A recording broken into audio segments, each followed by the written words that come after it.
What a shocker 2017 has been for Jack.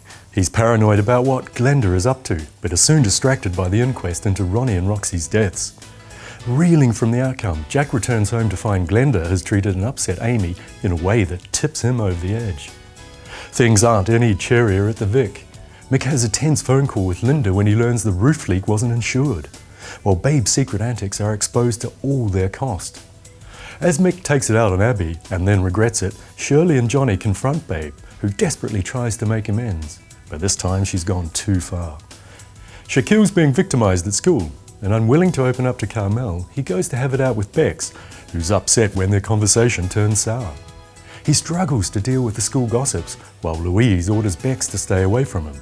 She does, but regrets it when Louise later snubs her. Next, there are welcome faces back in Corrie. Sophie Webbs is back from Florida after her health problems, and look who's back with her, it's Rosie, but her return's overshadowed by the arrival of police.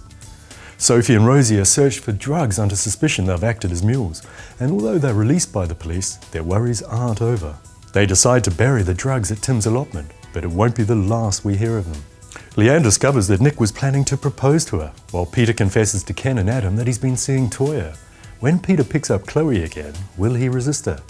Later, he suggests Toya move in with him at the bookies. A touch of the guilts? Meanwhile, Leanne gives an engagement ring to Nick and asks him to propose. Will he? Gemma's advice to Ches he should make Sinead jealous is all wrong, because she's getting friendly with Daniel, and they head to the factory after hours. It's all innocent, initially, but their friendship is deepening, and when Chesney realises where she's been, he's devastated and comes to blows with Daniel. Last, we anticipate events in Emmerdale.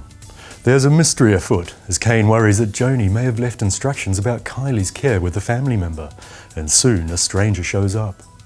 The woman ends up accidentally locked in the barn, where she falls ill. Sarah discovers her and agrees to keep her secret, and supplies food and medicine. She even steals money to help her, but when she's rumbled, Debbie takes it back to the barn. The woman's disappeared, only to resurface at the B&B. Who is she, and what does she want? A disguised Charity and Frank set up a jewellery scam at an empty home farm, but when it starts to go wrong, she makes off with a few diamonds.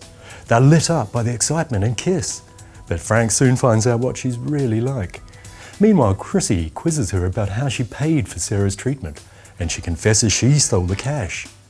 Rebecca and Lawrence do their best to broker peace between the women, while Chaz is stunned by her action. Soon, though, she wants more, and tries to tempt Frank into another job. Ashley lashes out during his last night at home, thinking he's been kicked out, but he settles in quickly to the care home, while Laurel mourns his loss.